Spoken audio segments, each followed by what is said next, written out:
हम और आप जैनाचार्य श्री पूज्यपाद स्वामी विरचित जैनेन्द्र व्याकरण आचार्य श्री अभयनंदी कृत जैनेन्द्र महावृत्ति का अध्ययन कर रहे हैं। और इस जैनेन्द्र महावृत्ति के अध्ययन में हम और आप अजंत नपुंसक लिंग के शब्दों के बारे में जान रहे हैं। अजंत नपुंसक लिंग में इकारांत शब्द वारी, ये हमने पूर्व सत्र में जाना था।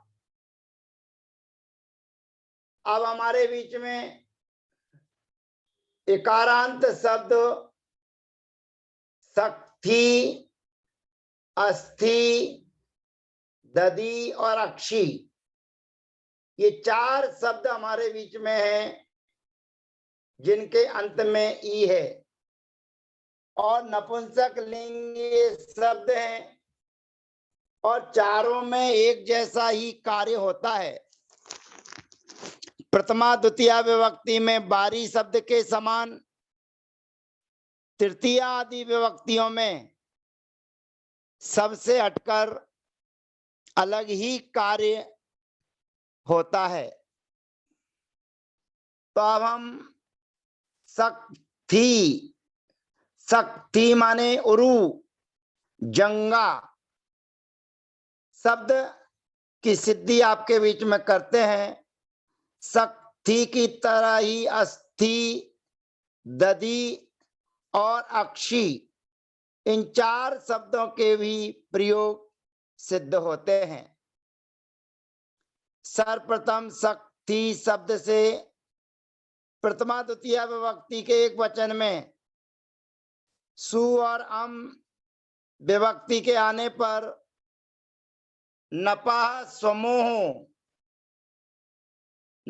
स्वमोह सूत्र से सु और अम का उप अर्थात नाश अर्थात अभाव अर्थात लोप करने पर शक्ति प्रयोग सिद्ध होता है। द्विवचन में शक्ति शब्द से प्रथमा द्वितीया के द्विवचन में औ और औट विभक्ति के आने पर टकार का अनुबंध खा लोप कर शक्ति धन औ, इस स्थिति में अची को यण सूत्र की प्राप्ति है।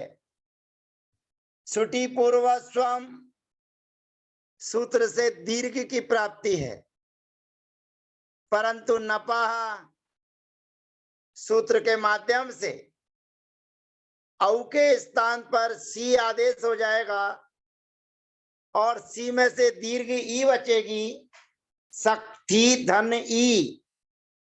यहाँ पर परोचोमित सूत्र की सहायता से सुपी कोची सूत्र से नुम का आगम उकार और मकार का अनुबंध खा लोप करने पर शक्तिनी प्रयोग सिद्ध होता है। शक्ति शब्द से प्रथमा द्वितीया विभक्ति के बहुवचन में जस सस प्रत्यय के आने पर अनुबंध लोप कर शक्ति धन अस, यहाँ पर अची को यण सूत्र की प्राप्ति है। जस ससो सी, जस और सस के स्थान पर सी आदेश होता है। शक्ति धन ई, सी धम सूत्र के द्वारा सी की धा संज्ञा हो जाती है अब सुपी को ची सूत्र से नुम के आगम की प्राप्ति है तथा नपोन झला सूत्र से भी नुम के आगम की प्राप्ति है। दो सूत्रों की युगपत प्राप्ति होने पर पूर्वत्र सिद्धम सूत्र की सहायता से नपोन झला सूत्र से नुम का आगम हो जाएगा और उसके बाद में इन हन पूसार यमणाम और सौ इन दोनों सूत्रों के माध्यम से शक्ति के में रहने वाली ई को दीर्घ आदेश करने पर शक्तिनी प्रयोग सिद्ध होता है। अब ये ध्यान रखना है कि यहाँ पर धेको भी सूत्र है दीर्घ करने वाला, लेकिन यहाँ पर इन हन पूसार यमणाम सूत्र है और सौ माने सी विभक्ति के होने पर इससे दीर्घ किया जाता है। तो शक्तिनी संबोधन में हे शक्ति, हे शक्ति, शक्ति में लोप हो जाता है सी और अम का, और जहां पर उप हुआ है वे उप कार्य यदि असिद्ध होता है तो संबोधने बोध्यम और एकाह की सूत्र से की संज्ञा करने पर प्रस्येप सूत्र से ई के स्थान पर ए आदेश और के रेंगा सूत्र से सा का लोप हो जाने पर हे सकते प्रयोग सिद्ध होता है। अब द्वितीय आदि विभक्तियों में भी हे शक्तिनी, हे शक्तिनी।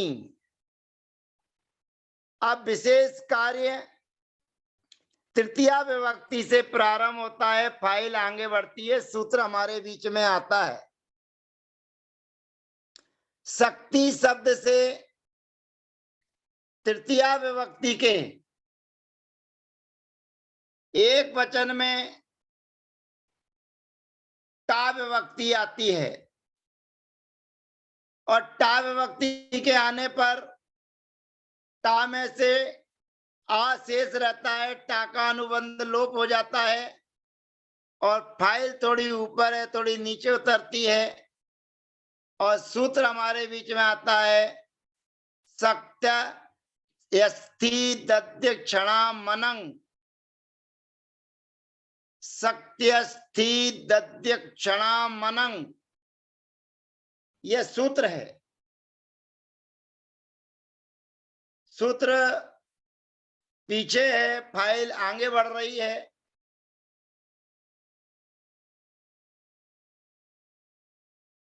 सूत्र नंबर 231 जो लिखा हुआ है सत्यस्थि दद्य क्षणा मनंग, ये विशेष सूत्र है, अपने को ध्यान रखना है। सूत्र का उच्चारण संधि आदि करने के कारण थोड़े व्यंजन ज्यादा हो चुके हैं। सक्त्यक्थिस दद्यक क्षणा मनंग यह सूत्र है और ये सूत्र कहता है शक्ति अस्थि दधि अक्षि इति एतेषां नपाम अनंगादेशो भवति भादौ इति एव अचि इति एव, ये ध्यान रखना है।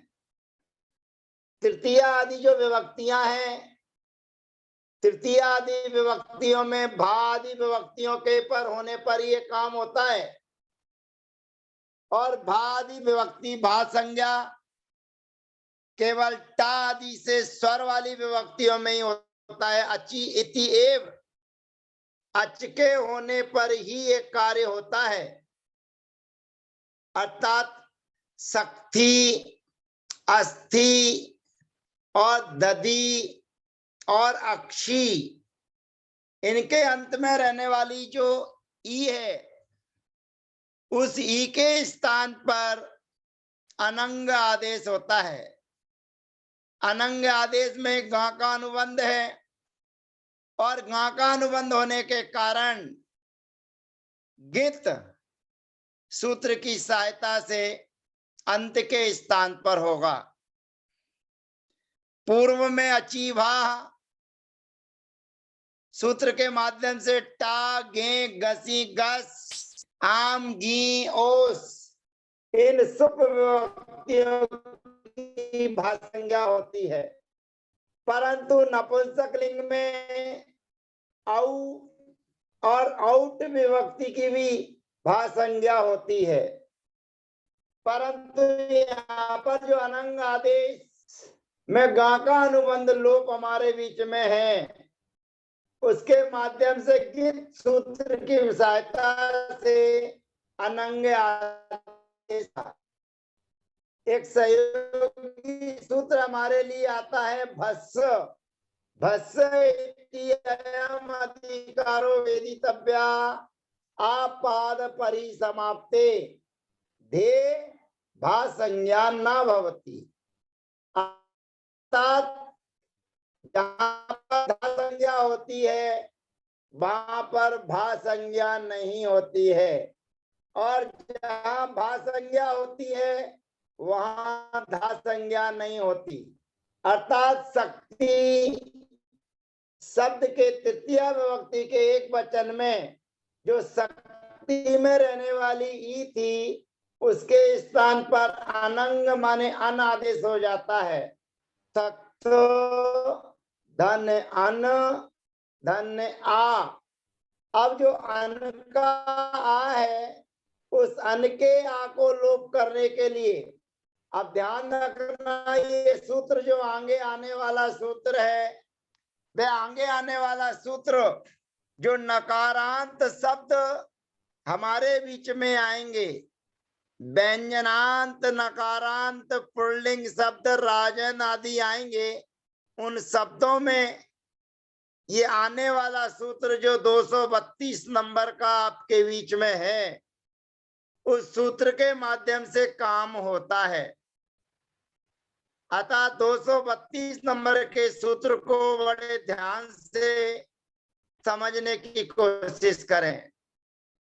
अनु खम खमम वस्फात, अनु खम खमम वस्फात, अर्थात अन का आ है, उस आ का लोप होता है। खा माने लोप होता है, और लेकिन कहां पर कहते हैं इस्पात संयोग में यदि मां और वाह है तो वहां पर लोप नहीं होता है। अनंत से खम भक्ति, अन अंत से, अन्य जिसके अंत में है उसमें रहने वाले आ का खा होता है खम, लेकिन अम और वा इस्पात संयोग में मां और वा नहीं होना चाहिए। संयोग में यदि मां और वा है तो फिर अंत के ना का लोप नहीं होता है। अन्न अंत से अखम भवती सा चेत अन मकार वकारांत इस्पात परो ना भवती, अर्थात वे अन्न यदि मकार और वकार के इस माने संयोग से है तो अन के आकार का लोप नहीं होता है, और जहां पर संयोग ना हो और संयोग हो और मार वाका ना हो तो लोप हो जाता है। तो यहाँ पर जो शक्ति शब्द था उस शक्ति के आ में रहने वाले जिसको अन आदेश किया है, उस अन के आ का लोप हो जाता है। अब लोप हो जाने पर स्थिति बनती है सक्त धन ना धन आ।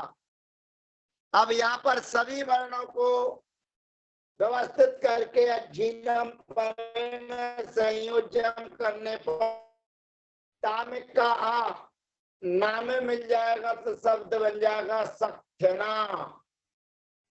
अब अपने को यह ध्यान रखना है, ये सक्थना जो शब्द बना है, पहले शक्ति शब्द को अन आदेश किया है, माने अंत के ई को अन आदेश करने के बाद ये सक्थना प्रयोग सिद्ध होता है। शक्ति शब्द से तृतीया चतुर्थी पंचमी विभक्ति के द्विवचन में भ्याम विभक्ति के आने पर शक्तिभ्याम प्रयोग सिद्ध होता है। तृतीया विभक्ति की तरह ही चतुर्थी विभक्ति के एक वचन में शक्ति की ई के स्थान पर अनादेश और अनादेश के बाद में आ का लोप कार्य होकर हमें सिद्धि करनी है। जैसे शक्ति धन चतुर्थी विभक्ति के एक वचन में गे प्रत्यय के आने पर गा का अनुबंध लोप कर शक्ति धन ए, यहां अची को यण सूत्र की प्राप्ति है और सोरगिति सूत्र की प्राप्ति है। सुपी को ची सूत्र से नुम की आगम की प्राप्ति होने पर गित सूत्र की सहायता से जो सूत्र आपके बीच में नजर आ रहा था, सत्यस्थि दद्य क्षणा मनंग, सत्यस्थि दद्य क्षणा मनंग, इस सूत्र के माध्यम से अंत में रहने वाली ई के स्थान पर अनंग आदेश हो जाएगा और अनोखमम वस्फात सूत्र के माध्यम से अन के आकार लोप हो जाएगा तो बन जाएगा सक्थने। ऊपर आपको सूत्र नजर आ रहा है, उससे अन आदेश करना है और नीचे जो सूत्र नजर आ रहा है उसके अन के आकार लोप करना है। ये दोनों ही सूत्र आपके बीच में कार्यकारी हैं। शक्ति शब्द से चतुर्थी पंचमी विभक्ति के बहुवचन में भ्यस प्रत्यय के आने पर शक्ति धन भ्यस, यहाँ सजुसो री सूत्र के माध्यम से शकार के स्थान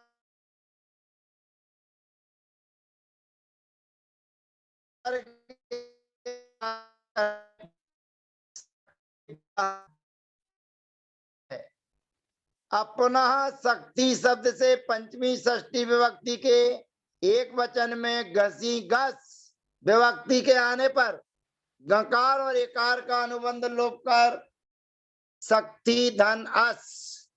अब यहाँ पर पुनः ऊपर और नीचे वाले जो सूत्र बैठे हुए हैं, काम इन्हीं दोनों सूत्रों से करना है, परंतु हमें अची को यण सूत्र की प्राप्ति करनी है। घसी घसो हो सूत्र की प्राप्ति करनी है। सुपी को ची सूत्र की प्राप्ति करनी है, परंतु गित सूत्र की सहायता से सत्यस्थि दद्यक क्षणा मनंग, सत्यस्थि दद्यक क्षणा मनंग सूत्र के माध्यम से अंत में रहने वाली ई के स्थान पर अनंग आदेश करने पर सक्त धन अन धन अस, इस स्थिति में अनु ख मम वस्पात सूत्र से अन के आकार का लोप कर सजुसो री और विरामे विसर्जनीय सूत्र से विसर्ग आदेश करने पर सक्थ्यना प्रयोग सिद्ध होता है। इसी प्रकार शक्ति शब्द से षष्ठी सप्तमी विभक्ति के द्विवचन में ओस विभक्ति के आने पर शक्ति धन ओस या अची को यण सूत्र की प्राप्ति है, सुपी को ची सूत्र की प्राप्ति है, परंतु गित सूत्र की सहायता से सक्त्यस्थी दध्यक्षणामनंग सूत्र के माध्यम से शक्ति के अंत में जो ई है उसके स्थान पर अनंग आदेश हो जाएगा। तो सक्त धन अन धन ओस या अनो खम खमप खमम वस्फात सूत्र से अन के आकार का लोप कर सजुसो री और विरामे विसर्जनीय सूत्र से विसर्ग आदेश करने पर सक्थ्यनो प्रयोग सिद्ध होता है।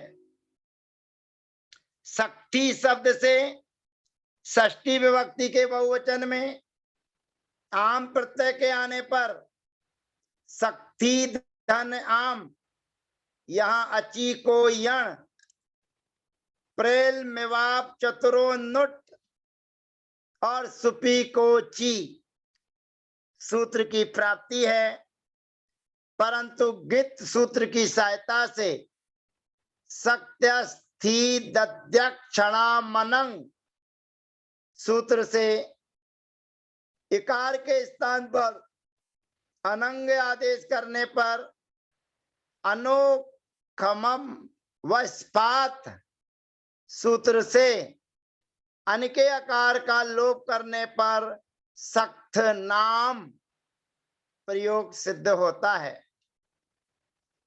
सप्तमी विभक्ति के एक वचन में गी विभक्ति के आने पर अगला सूत्र हमारे बीच में आता है। यद्यपि वह सूत्र जो हमारे बीच में है गी वा गिस्यो, अर्थात गी और सी विभक्ति के होने पर अन के आकार का लोप विकल्प से होता है, होता भी है और नहीं होता। और जहां लोप हो जाएगा वहां एक रूप बनेगा सक्थनी, और जहां पर लोप नहीं होगा वहां बनेगा सक्थनी। माने अभी जो अपन ने सूत्र पढ़ा था अनो खमम वस्फात, इस सूत्र के माध्यम से जो अन के आकार का लोप होता था उस अन के आकार का लोप वागिस्यो सूत्र के माध्यम से विकल्प से लोप होता है।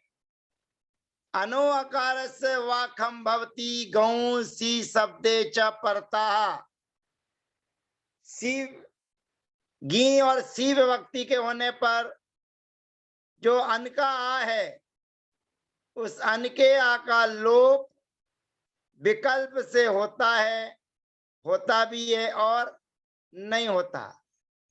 जहां लोप हो जाएगा वहां बनेगा सक्थिनी, और जहां पर लोप नहीं होगा वहां पर बनेगा सक्थनी प्रयोग सिद्ध होता है। अर्थात सप्तमी विभक्ति के एक वचन में गी विभक्ति के आने पर स्वे को दी, औ दच्च सौ, सुपी को ची, इन सूत्रों की प्राप्ति होने पर गित सूत्र के द्वारा सक्त्यस्थी दध्यक्षणामनंग सूत्र से अनंग आदेश अनो खमम वस्फात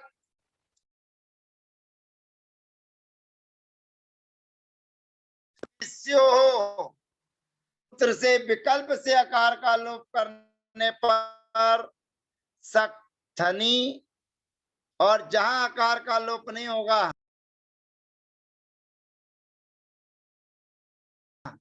वहां पर सिद्ध होता है।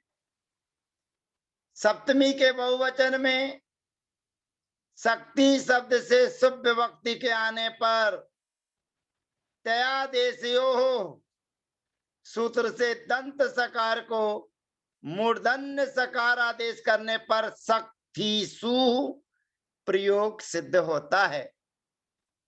इस प्रकार से शक्ति शब्द की तरह ही अस्थि, दधि और अक्षी शब्द की प्रक्रिया को जानना चाहिए। शक्ति और अस्थि तो एक से ही उच्चारण वाले हैं, दधि का उच्चारण बदलेगा, और अक्षी में रहने वाली जो का और छा का संयोग है उसके कारण अंत का जो ना है उस अंत के ना को णा आदेश हो जाएगा, अर्थात अक्षी शब्द की प्रक्रिया हम आपके बीच अगले सत्र में लेकर आएंगे। जय जिनेन्द्र, वंदना, सबका यथायोग अभिवादन।